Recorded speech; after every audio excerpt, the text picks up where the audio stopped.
Hi everyone, welcome to another episode of Outgrow's Marketer of the Month. I'm your host, Dr. Saksham Sharda. I'm the creative director at outgrow.co. And for this month, we're going to interview Faruk Heplevent, who is a founder and CEO of The Scope, which is a CGI studio. Thanks for joining us, Faruk. Thanks for having me. So, Faruk, we're going to start with a rapid fire round just to break the ice. You get 3 passes. In case you don't want to answer the question, you can just say pass, but try to keep your answers to one word or one sentence only, okay? All right. All right, so the first one is, at what age do you want to retire? Not at all. Okay. How long does it take you to get ready in the mornings? 45 minutes. Most embarrassing moment of your life? My father-in-law checking something medical on me before the wedding. Favorite color? Blue, What time of day are you most inspired? early evening, How many hours of sleep can you survive on? 8 to 9. Fill in the blank. An upcoming cinematic trend is blank.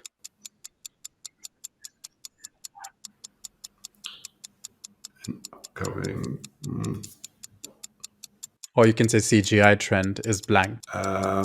Just producing an upcoming CGI trend, just producing everything inside a game engine is unsustainable, I think. Okay. The city in which the best kiss of your life happened.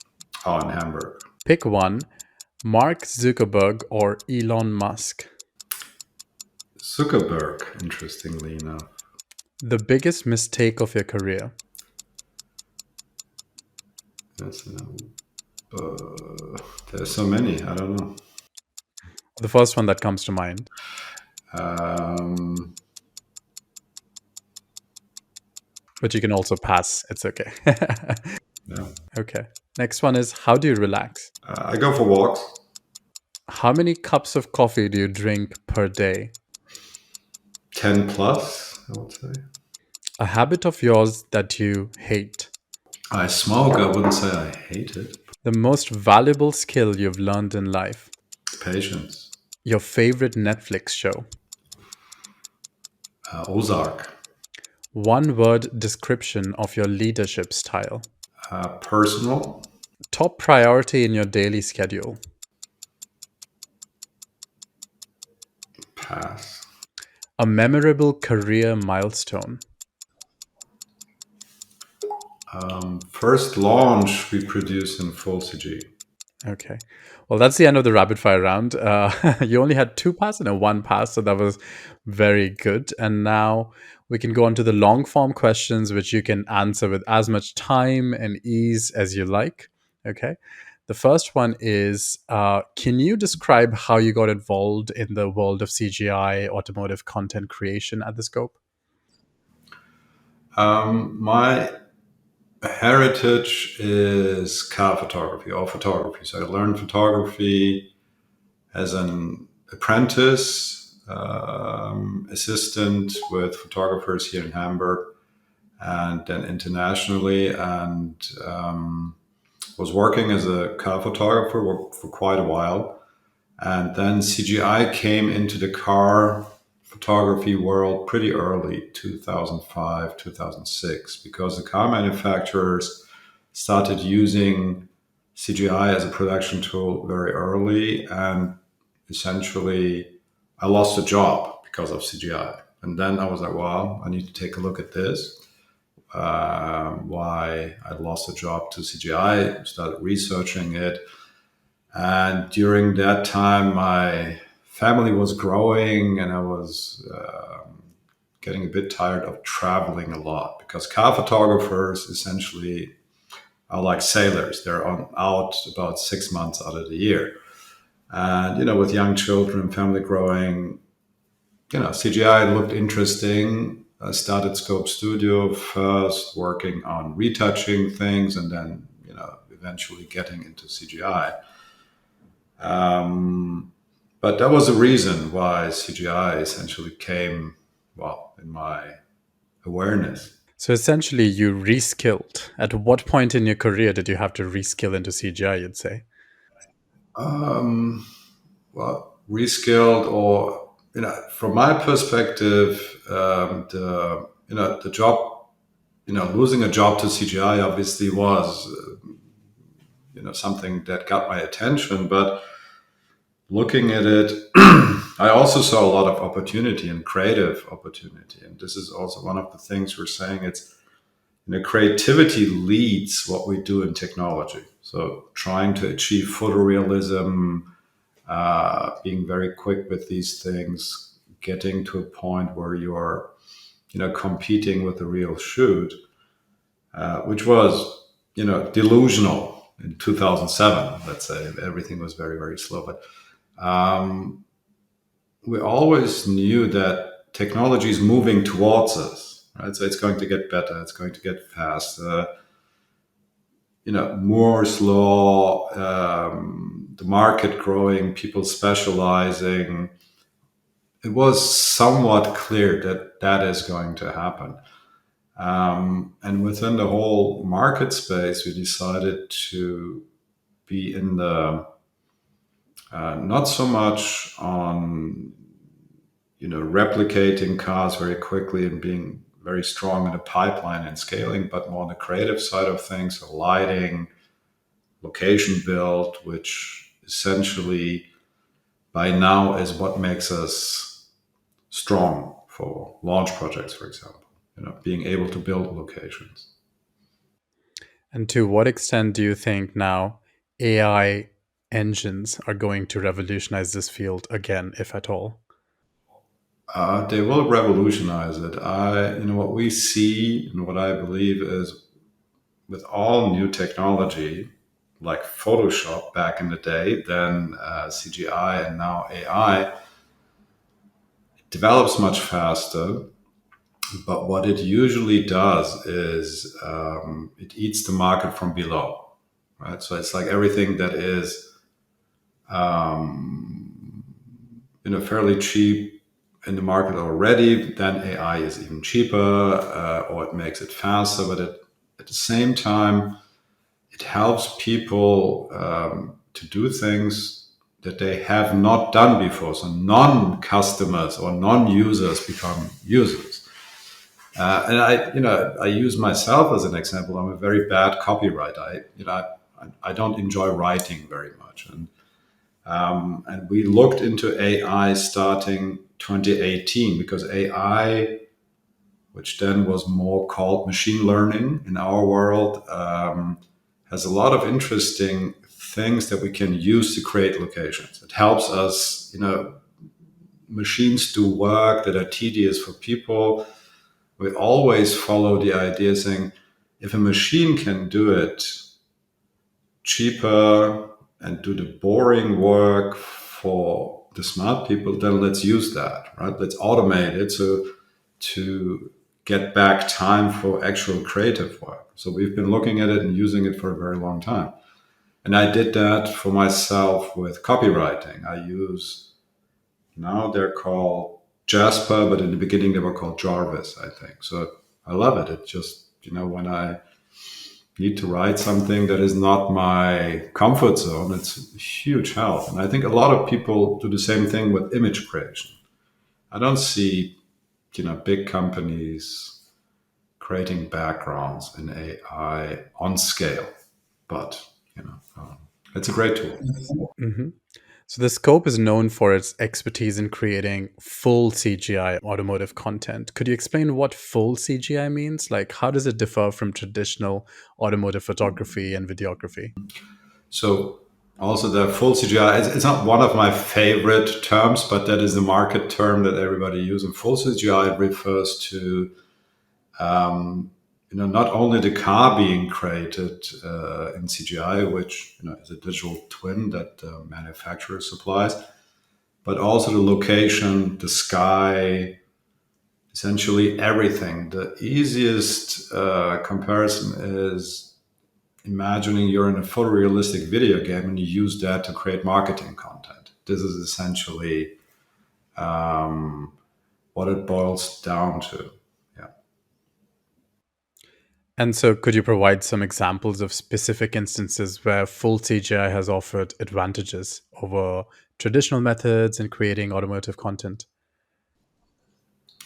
Well, the main advantage, and also that being our core offering, is when you do a car launch. So it's a new car that is being introduced to the market. Usually, you do not have a driving prototype that you want to take out on the street. That used to be the case, like 10, 12 years ago. This is the way it was done, but it was a huge undertaking because, you take the car out on location. So essentially, you need to fly the car. Let's just say it's a BMW from Munich. You fly the BMW from Munich to Cape Town or to Los Angeles or to southern Spain. Then you have people, professional drivers driving the car. You have security people protecting the car from being photographed or filmed, which then again limits your range of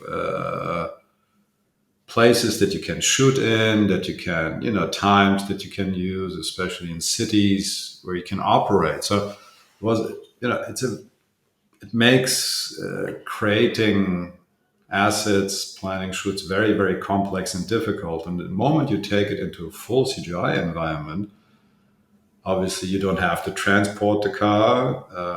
You can run updates on the car, which happens on every launch. There's small design changes last minute, so you can react to those. You control the light. So if you say, I want sunset throughout my film, we can basically say, here's the sun, you stay there, right? And now we focus on the camera. So you have full control over the whole production. And compared to VFX, where you shoot or you do it in 2D pose, being in a full CGI environment in the right system is, you look through the camera on your screen and you set the light, and if you like it, you like it, and you move on from there, right? You do the animation, all these things, render previews.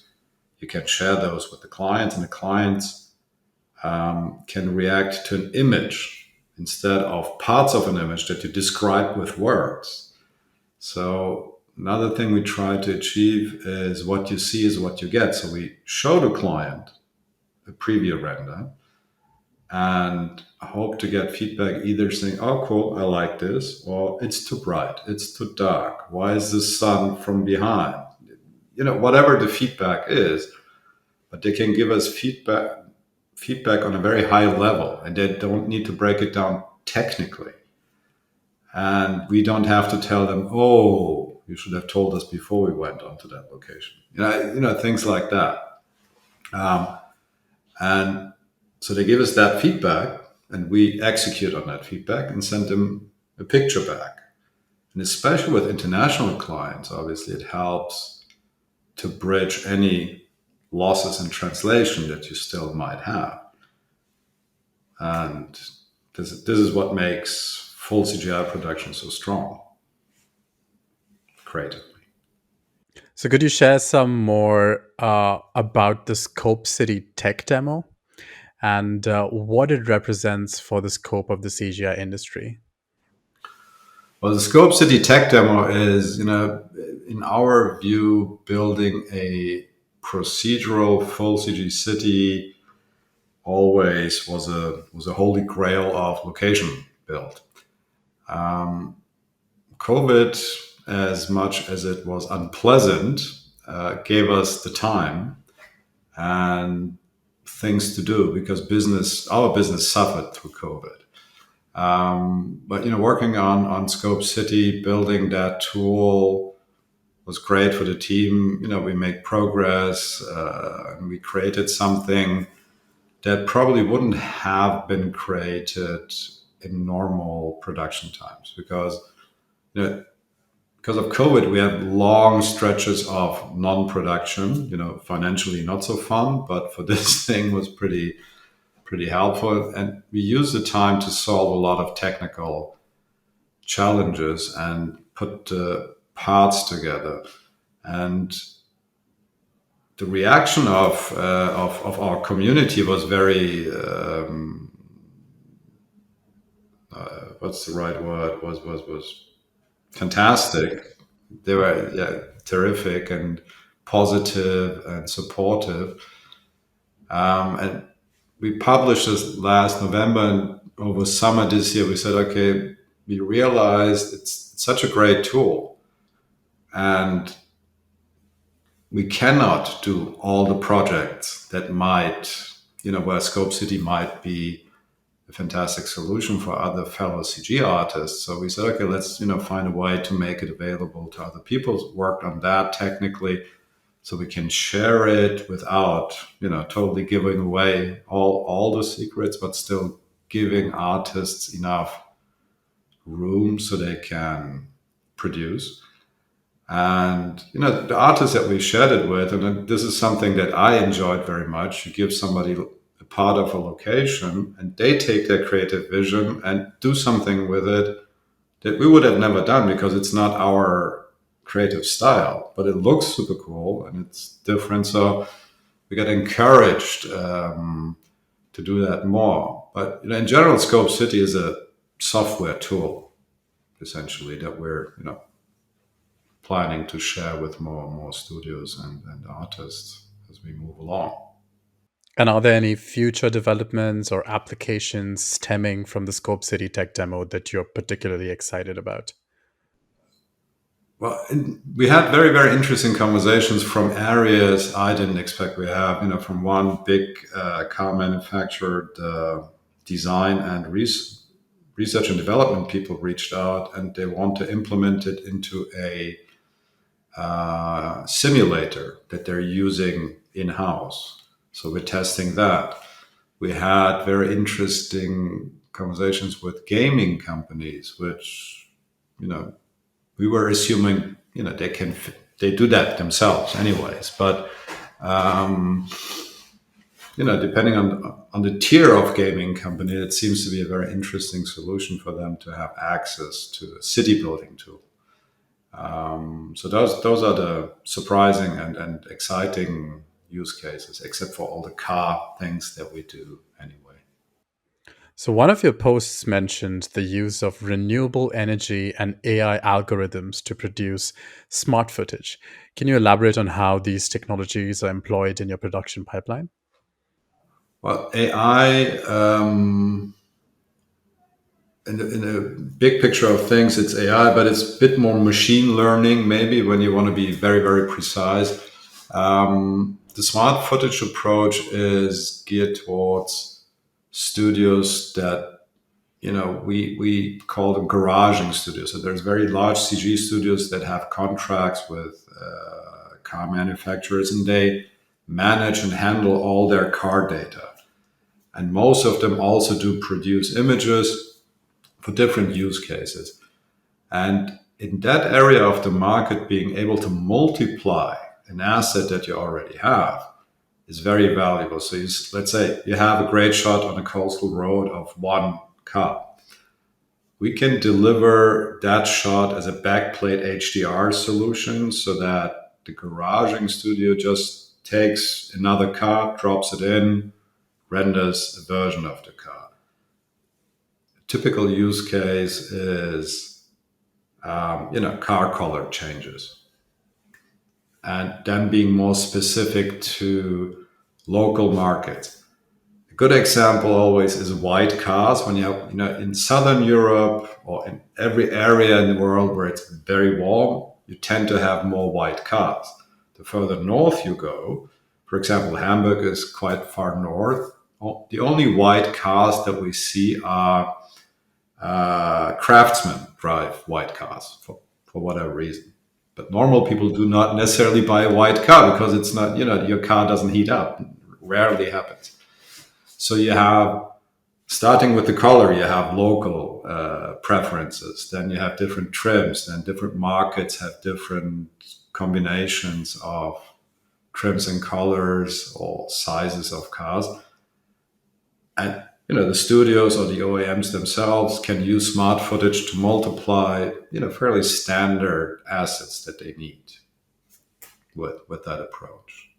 sustainable energy has always been something that's important to us. So in Germany, luckily, it was possible to buy renewable energy from the get-go, I think, from scope. So we always signed up for renewable energy contracts. So anything that happens on our machines and servers is powered with renewable energy, and that obviously makes it also more sustainable. So if the base is more sustainable, then going forward you stay more sustainable, also in the ecological sense. So you've mentioned before that you've done collaborations with major automotive brands like Toyota, Tesla, and Audi. Can you share some of your most notable projects or achievements in working with these clients? Well, I think working with Tesla, which very few studios were able to, because Tesla does a lot of things in house. So that was, I'm sure that that's one of the very notable projects that we've managed to secure over the years. We've been involved in the very first launch of the EQ series with Mercedes. That was not a very big project, but a big moment in time, so to speak, when the first big car manufacturer out of Germany said, "Okay, electricity is starting." I mean, that was an interesting sign for the market, and how the European car manufacturers actually changed their setup towards electric vehicles. Those were I think visible big points without being very nerdy about things. So in the rapid fire, you mentioned you do prefer Mark Zuckerberg to Elon Musk, but you have worked with Tesla. Yeah. Well, it's interestingly, what I realize. I mean, I think Musk is feels like, well, every entrepreneur is like, oh yeah, Musk, Musk, Musk. He's a very smart person. Both of them are incredibly smart, I believe. But it's what astonished me is the turnaround that Zuckerberg or Meta, let's put it that way, managed with the virtual reality things. Because I'm not sure if you've seen the demo lately. Where they, and because the original things in their metaverse, people without legs and most horrible things visually that I encounter. It's like people don't have legs and they look like, I don't know, worst animations you can come up with, and you think, well, you guys have so much money and it doesn't look great. It's like so, but the turnaround they managed to put, and get it to a point where I'm like, oh, this is interesting. This could be something. I was very impressed by that. That's why I picked Zuckerberg on that question. So to what extent is the metaverse going to revolutionize what you're doing with CGI, if at all? Um, well, I think the metaverse is here. It's also interesting, and it was so hyped, and everybody was looking for the metaverse, and nobody could find it. And then you had similar things. Then we had the NFTs, and now we have AI. Um, and for me, the metaverse is what's the things that are happening on Roblox, on Fortnite. That is the metaverse, right? It is, and you have Nvidia creating what they call the Omniverse, which has big use cases in industrial applications. I know there's a case study from Nvidia where BMW is using 3D models of a factory to simulate workflows within a factory, train robots.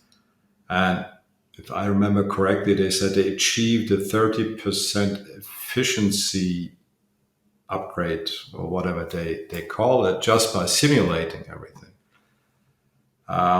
the metaverse as a place where you have goggles and you play a game, yes, that will happen. But I don't think that is the most important area of the metaverse. When you use it in architecture, or they use it in maintenance, architecture maintenance. Where the pipes are. Instead of drilling a hole into a pipe, there's a pipe, and you don't drill the hole there. Very, very useful things.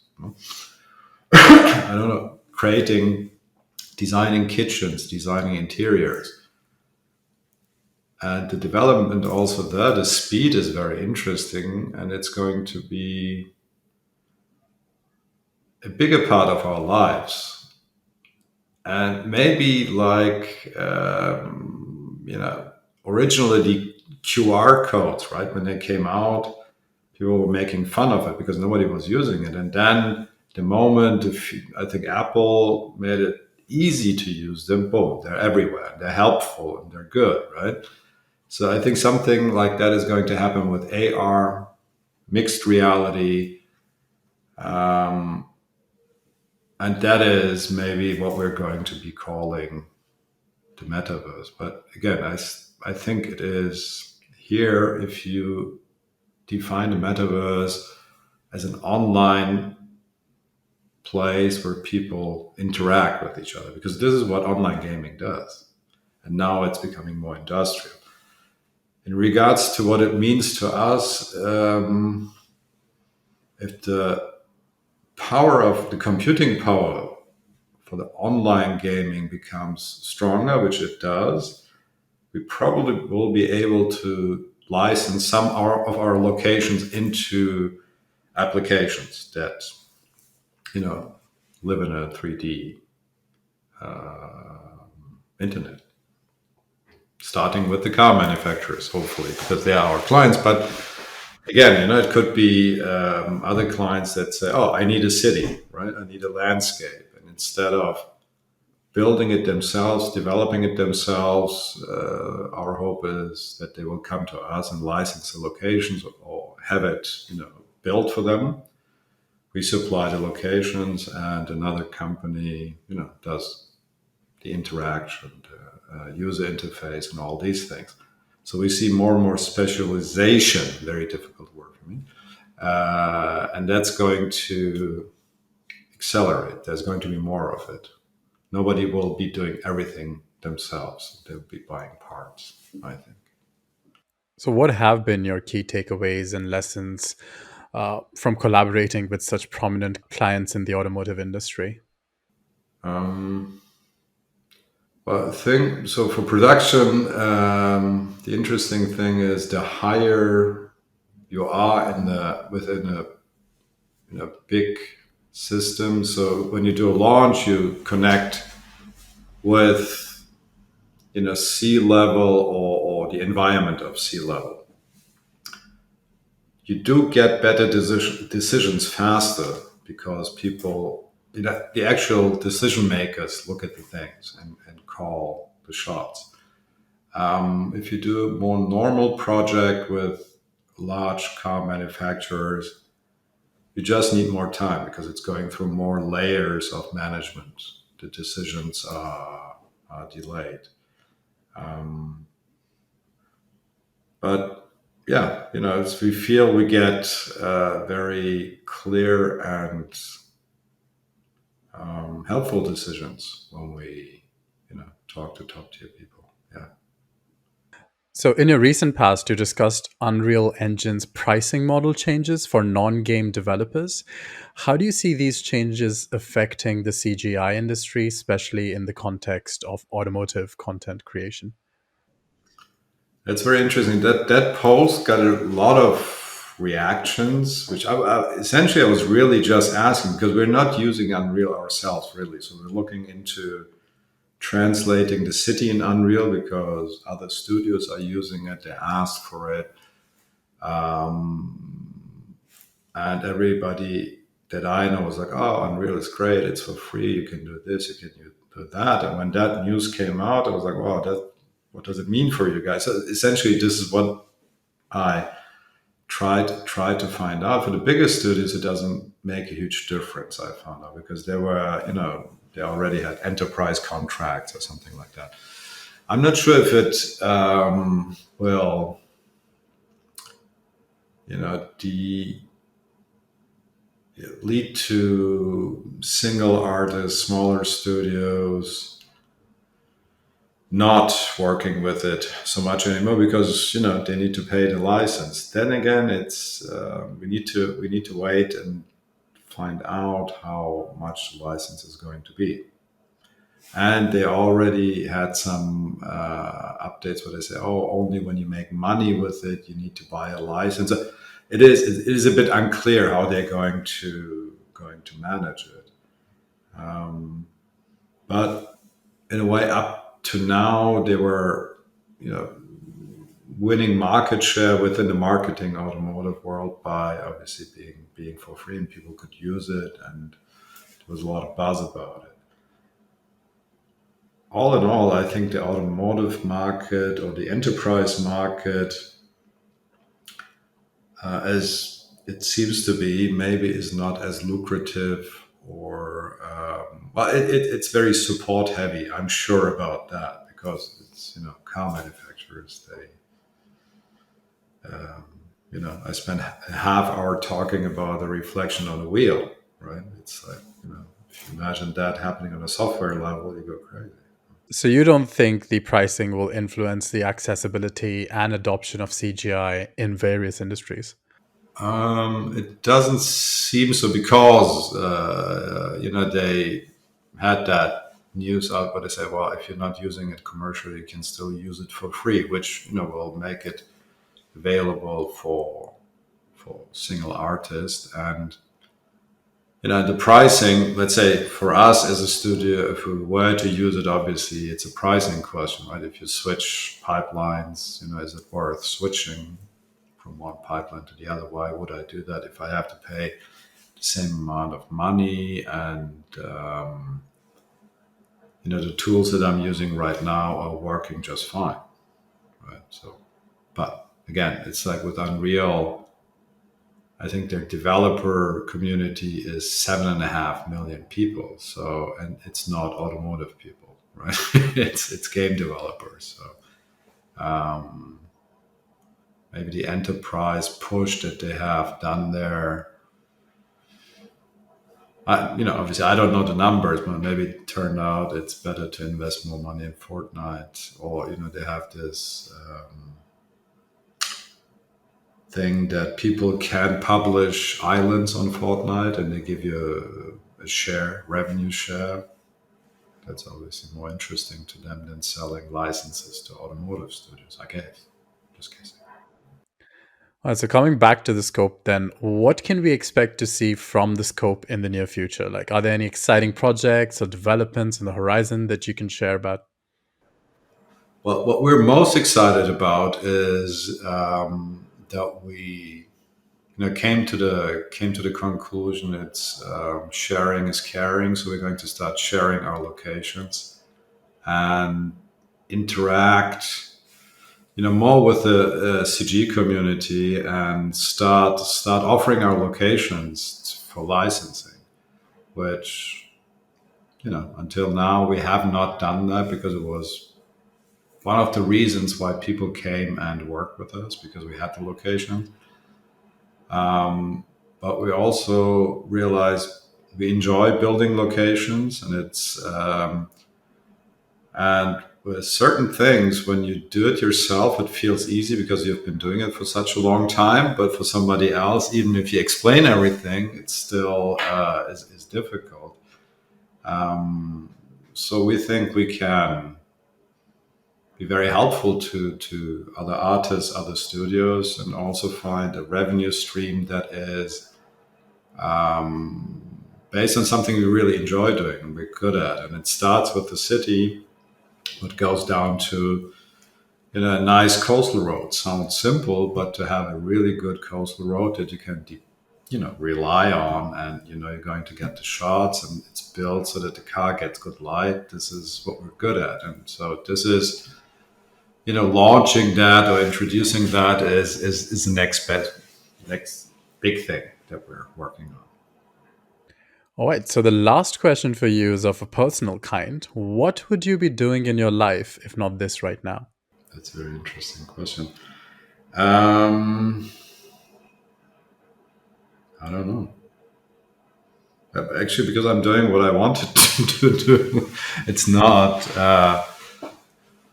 Um, no, I would be. There is nothing where I feel. I mean, there is obviously ups and downs. It's a company, right? It's reality, but I kind of build it and found the right people to actually be like, oh, let's go build a city. It's like, it's, and it was not a very business driven decision up to a point, yes, but essentially it was more like, oh, can we do it? Is it possible? And let's do it. Let's figure it out. And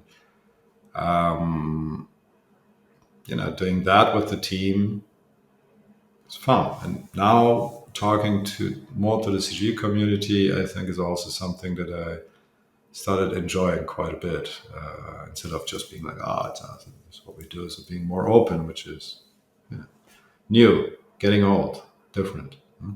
All right. Well, that sounds like a great position to be in.